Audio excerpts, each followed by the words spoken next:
வணக்கம். வாழ்க வளமுடன் முத்துவையா. உலகியல் வாழ்க்கையில் அல்லது ஆன்மீக வாழ்க்கையில் நான் தினந்தோறும் முன்னேறிக்கிட்டே இருக்கிறேனா அப்படிங்கிறத எப்படி கண்டுபிடிக்கிறது? உலகியல் வாழ்க்கை, ஆன்மீக வாழ்க்கை என பிரித்து பார்ப்பதே நமக்கு இன்னும் ஆழமான புரிதல் தேவைப்படுகிறது என்பதை உணர்ந்து கொள்ள வேண்டும். உலகியல் வாழ்க்கையில் நான் தினசரி காலையிலிருந்து நைட்டு வரைக்கும் என்னுடைய எண்ணம், சொல், செயல் அனைத்தும் ஆன்மீக உணர்வோடு, அதாவது எனக்குள் இருக்கும் ஆன்மாவின் மேன்மையை உணர்ந்த நிலையில் நான் வாழ வேண்டும் என்பதே சரியான புரிதலாக இருக்க வேண்டும். இப்போ இந்த கேள்விக்கு வருவோம். உலகியல் வாழ்க்கையில் நான் முன்னேறி கொண்டிருக்கிறேனா? நேற்றை விட இன்னைக்கு, போன மாதத்தை விட இப்போ, போன வருஷத்தை விட இப்போ நான் என்னுடைய அறிவில், திறமைகளில், பொருளாதாரத்தில், உடல் நலத்தில், மன அமைதியில், குடும்ப உறவுகளை பேணி பராமரிப்பதில் முன்னேறி கொண்டிருக்கிறேனா? போன வருடம் 10 கோடி எனது சொத்து, இப்போ 21 கோடி. பணம், பொருள், புகழ், பதவி, வசதி வாய்ப்புகள், நம்மை சுற்றி எப்பொழுதும் ஒரு 10 மனிதர்கள், இவைகள் மட்டும் கூடியிருந்தால் நான் உண்மையில் வாழ்க்கையில் முன்னேறி கொண்டிருக்கிறேன் என நினைப்பது தவறுதான்.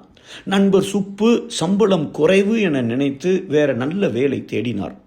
இப்போ வாங்குகிற சம்பளத்தை விட 3 மடங்கு அதிகம் தருகிற ஒரு நிறுவனத்தில் வேலை கிடைத்து விட்டது. அப்பா, இப்போதான் கடவுள் நமக்கு கண்ணை திறந்திருக்கிறார் என பரம சந்தோஷம் சுப்புவுக்கு. புது வேலையில் சேர்ந்த 6 மாதத்தில் ஒரு விஷயம் புரிந்தது. 3 மடங்கு சம்பளம் கொடுக்கிறார்கள், அதே சமயம் 3 மடங்கு வேலையையும் செய்ய சொல்லுகிறார்கள்.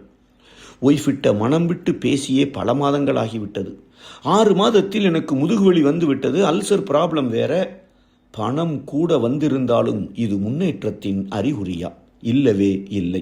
படத்தில் வர்ற வில்லன் கூட நினைத்ததை சாதித்து கொண்டிருக்கிறான். அவன் வெற்றி பெற்றவனா? இல்லை. 10,000 கோடி சொத்து சேர்த்தாலும் எந்த அளவுக்கு ஆன்மீகத்தில் முன்னேறி இருக்கிறாரோ அந்த அளவுக்குத்தான் அந்த பணம் அவருக்கு நிம்மதியை கொடுக்கும். அப்ப இதை எப்படி கண்டுபிடிப்பது? அனுபவ அடிப்படையில் ஒரு சிறு ஃபார்முலா, சாமியம்.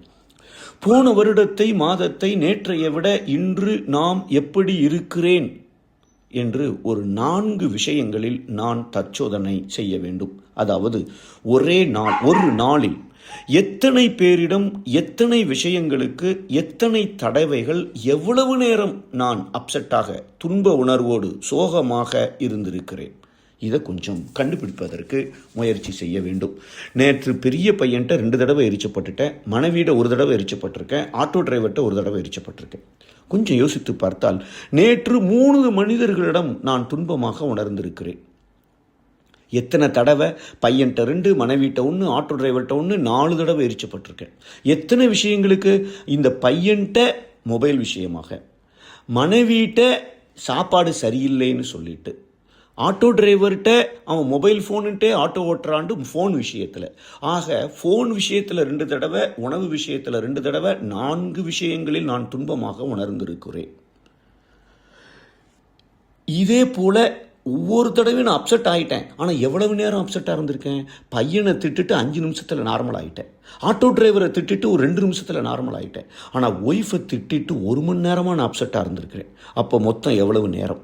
இந்த எண்ணிக்கை, இந்த 4 பரிணாமங்களில் நேற்றைய விட இன்று, போன வருடத்தை விட இன்று குறைந்து கொண்டே வருகிறது என்றால் இந்த உலகியல் வாழ்க்கையில் ஆன்மீக உணர்வோடு நான் முன்னேறி கொண்டிருக்கிறேன் என அர்த்தம். சுருக்கமாக, என் மன அமைதி அதிகரித்திருக்கிறதா?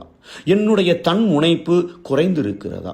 மற்றவர்களுடைய விருப்பத்தை புரிந்து என்னிடம் அன்பு, கருணை கூடியிருக்கிறதா? எதிர்பார்ப்புகள் குறைந்திருக்கிறதா? எதிர்மறை உணர்வுகளின் பிடியில் நான் சிக்காம விலகி கொண்டிருக்கிறேனா? எல்லோரும் இறைநிலையின் மறு உருவமே என்ற உணர்வில், நிறை உணர்வோடு நான் வாழ்ந்து கொண்டிருக்கிறேனா? இது அத்தனையும் நம் முன்னேற்றத்தை குறிக்கும் அளவீடுகளே. நன்றி. வாழ்க வளமுடன். வாழ்க்கை கல்வியை ஏற்று வாழும் முறையை மாற்று. வாழ்க்கையை வாழ்வதற்கே. வேதாத்ரிய பயணம் அதற்கே.